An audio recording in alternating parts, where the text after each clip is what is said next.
สบายดีเนาะมื้อนี้ก็สิพาทัวร์งานโรงเรียนเนาะแข่งโรบอทเนาะอยู่โรงเรียนไซงอนเทคสำหรับนักเรียนมัธยมม.ปลายอยู่ที่เวียดนามเนาะมื้อนี้ก็สิพาชมในงานนำโดยข้าพเจ้าเองชื่อซิตี้ดวงดีเนาะ Let's go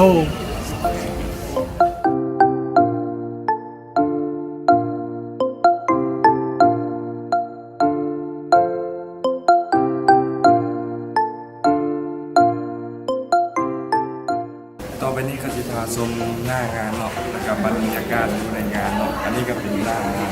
หน้าเวทีสำหรับบนนี่แม่นสำหรับนักเรียนอยู่เนาะพวกที่กำลังเซ็กอินสำหรับวันนั้นจะเป็นสำหรับอาจารย์ตอนนี้ก็จะเป็นบรรยากาศหน้างานเนาะของน้องๆนักเรียนที่มาลงทะเบียนกันเนาะแต่ละสำนักได้มาลงทะเบียนกันอยู่ที่หน้างานเนาะ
แข่งขันก็จบลงไปด้วยดีเนาะ